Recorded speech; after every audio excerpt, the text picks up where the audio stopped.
Bonne fin de journée. Le Québec vit vraiment au rythme du sport depuis quelques semaines et c'est parti maintenant pour le Grand Prix de Formule 1 à Montréal.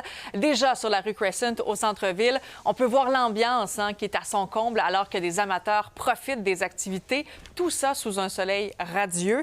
Et pour l'occasion, on vous a préparé une émission spéciale en ce vendredi et on va aller sur le terrain joindre en direct du circuit Gilles Villeneuve nos collègues d'abord de RDS, Yannick et Frédéric. Également ma collègue Lila. Donc, bonsoir à vous trois. Allô, Sabrina. Allô, Sabrina. Alors, on va commencer avec Yannick et Frédéric parce que les voitures ont pris la piste aujourd'hui au grand plaisir des milliers d'amateurs. Écoute, on est arrivé ici depuis à peu près 12h30 sur le circuit Gilles Villeneuve.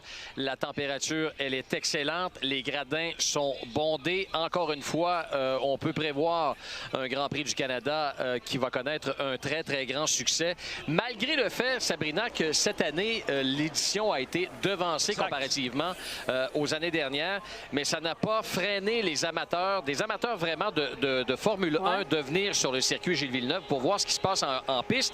Et j'ai eu l'occasion, moi c'est la première fois là, de ma vie professionnelle que je vois en direct des Formule 1 sur le circuit Gilles Villeneuve. Si vous pensez que ça va vite à la télévision, ça va 10 fois plus vite en piste. Et les gens sont très heureux d'être ici. Vraiment, là, il y a du monde. Les gens sont heureux. Et les pilotes, en plus, on le dit depuis le début de la semaine, les pilotes, les écuries le disent. Le Grand Prix du Canada, c'est un des Grands Prix préférés des pilotes et des équipes. Mais justement, les qualifications de la course sprint qui sont en cours, est-ce qu'il est déjà possible de désigner des favoris peut-être pour la course de dimanche? Écoute, j'aurais pu te dire oui, même si c'est la toute première portion de la séance de qualification sprint qui vient de se terminer. Pourquoi il y a du retard? C'est parce que la voiture de Fernando Alonso, malheureusement, a embouti un mur, ce qui fait que ça a entraîné un drapeau rouge. Il y a donc du retard. Ce que l'on peut dire, cependant, c'est que pour le moment, c'est Lewis Hamilton avec sa Ferrari qui est le plus rapide après la première portion de cette séance de qualification sprint, suivi d'Antonelli et Verstappen. Oui, il y a déjà des favoris qu'on peut assurément pointer, entre autres les Mercedes. On se rappelle que c'est eux qui avaient gagné l'année dernière, mais les Ferrari seront également surveillés. On vient de voir la bonne forme de Lewis Hamilton. Et une course sprint, je vous le rappelle, c'est demain. C'est une première à Montréal. Il s'agit d'une course de 23 tours, seulement 100 km, donc beaucoup plus court, avant la grande course de dimanche. Et Sabrina et Frédéric, les amateurs ici sont gâtés parce qu'il y a la course sprint, F1 Academy et F2 également. La F2. Il y a la course de dimanche. Exact. Beaucoup de nouveautés. On aura l'occasion d'en parler avec le directeur justement de Formula 1 Grand Prix du Canada un petit peu plus tard dans le bulletin, M. Paradis. Et là, juste qu'on termine, là, parce que la séance d'essai libre a été interrompue à quelques reprises, mais ce matin, là, ça a été en raison quand même d'une, on pourrait dire, une célèbre visiteuse, mais qu'on connaît quand même très bien. Là. Écoute, c'est une tradition maintenant ici au Grand Prix du Canada. C'est le pilote Alex Albon qui, en piste, a fait la rencontre d'une marmotte, les célèbres marmottes du circuit Gilles Villeneuve. Donc, on a dû interrompre, évidemment, l'activité sur le circuit. Voilà, alors, donc, on vient de vous présenter les images. Vous avez vu, c'est à vitesse très rapide. Mais malheureusement, donc, la marmotte n'a pas survécu, c'est le cas de le dire. Ça s'est terminé avec un bris mécanique. Heureusement pour le pilote, ça aurait pu être bien pire. Mais cette fameuse marmotte à Montréal, elle fait encore parler d'elle. Partout à travers le monde, c'est ce qui, présentement, est en train de trender.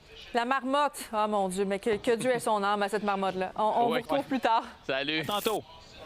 Bon, maintenant, je retrouve Lila, qui est toujours donc au circuit Gilles Villeneuve. Dis-moi, Lila, bon, bien sûr, on s'attend au week-end qui va être chargé là en piste. Ouais, ça y est, ça a vraiment commencé. Et en même temps que se passent les qualifications de la course sprint, je t'invite à regarder le nombre de gens qu'il y a derrière moi. C'est une saison 2026 très achalandée sur les tracks, sur la piste, plusieurs compétitions à cause des changements dans le calendrier. On a eu plusieurs changements à cause des événements au Moyen-Orient. Donc Montréal reçoit la course sprint, mais pour la première fois aussi la course de Formule 2. Et j'ai rencontré le directeur et on pourra regarder ça tout de suite. On est vraiment très content d'être là. Et c'est vrai que d'apporter au public de Montréal les jeunes pilotes qui seront, pour certains d'entre eux, un jour en Formule 1 et qui sont les vedettes du futur, de voir les F2 ce matin sortir et tourner sur le circuit, c'était un vrai plaisir. Bon, en plus de la F2, la F1 Academy qui est à Montréal, et ça, c'est pour une deuxième année consécutive. Là. Oui, et puis c'est très populaire. En fait, je te propose de regarder. J'ai fait un vox pop avec les gens, puis on a des fans ici. Est-ce qu'il y a une équipe que tu aimes le plus? La F1 Academy. Qu'est-ce qui te plaît dans la course? La vitesse. Parce que c'est cool que ce soit pas juste des garçons qui conduisent les autos. Est-ce que vous allez regarder les courses de F1 Academy? C'est sûr. Leah Block. L'année passée, c'était 40. C'est le fun parce que ça donne une chance à des pilotes qu'on voit pas nécessairement d'habitude. Les filles ont du talent, fait que je vois pas pourquoi on pourrait pas avoir un professionnel féminin. Écoute, Sab, j'ai eu la chance de rencontrer Suzy Wolf, la directrice de la Formule 1 Academy, de la F1 Academy. Elle a beaucoup d'espoir pour le sport féminin, le sport de course féminin. On peut l'écouter. Year on year, we see the impact we're having. Will it change overnight that we get a woman into Formula One?